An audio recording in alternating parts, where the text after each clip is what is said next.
Gandang gabi mga paps. Ulit magbabantay tayo ng kapilya. Magdala tayo ng kape. Tsaka gatas. Siyempre flashlight kailangan to eh. Kasi madilim dun sa dadaanan natin. Kung napanood nyo yung una, napakalakas ng ulan. Ngayon malakas pa rin yung ulan. Baha siguro yung daanan dun. Kasi itong kape, lalagay natin dito sa tumbler para mainit pa rin hanggang kinabukasan. Nagtatanong yung alaga kung saan ako pupunta. Parang gusto ata sumama magbantay ng kapilya.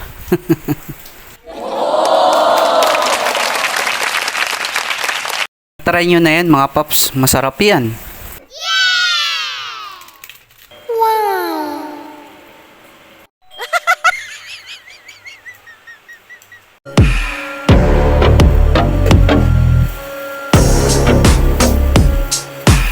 Natin dito yung gagawin natin dun sa kapilya. Yan, lumalakas na naman yung ulan mga paps.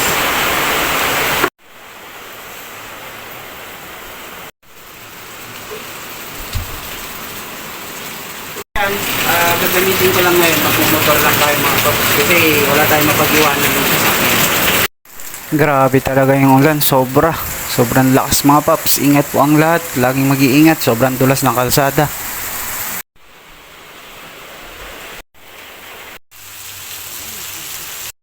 Painitin muna natin yung motor bago natin gamitin kasi hindi natin nagagamit eh.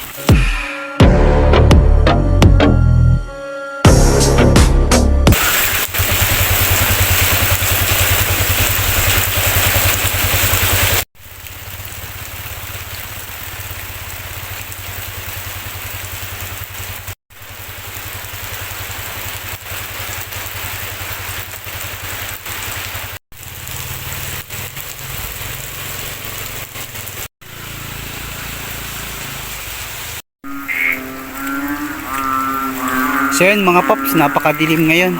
Papunta na tayo dun sa kapilya. So ayan mga paps, sa sobrang lakas ng ulan, sobrang lakas na ng tubig dito.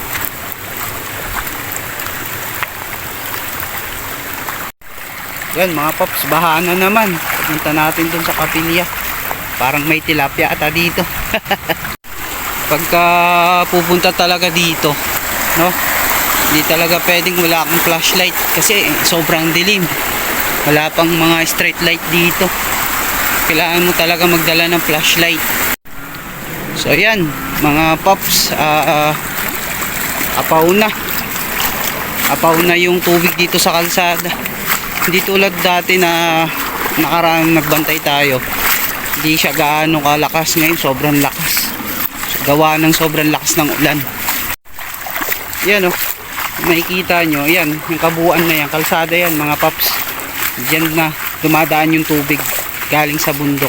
Yan, kung lulusungin natin yan, gatuhod na yan mga paps. Yan, gatuhod yung lalim yan. Ayan sobrang lakas talaga.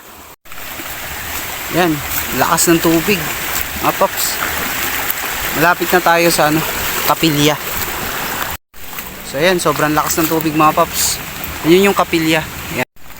Lakas. Yan papansin nyo yan gatuhod.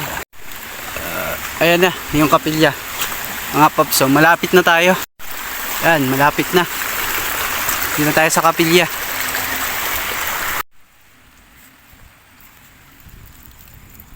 So ayan, kanina kasi pasalamat ang kabataan sa yung Darpuli. So gagawin ko ngayon, iikot tayo dito sa kakapilya. Tingnan natin yung kabuuan. So ayan yung kubo mga paps. Pupunta tayo dyan mamaya. So ngayon, baring ko muna tong kapote. Lakas ng ulan sobra. At ipapalit tayo, nabasa tayo kahit maganda yung kapote. Pinasok pa rin ng tubig, basang basa. So yun mga paps, dito na tayo. Bye bye.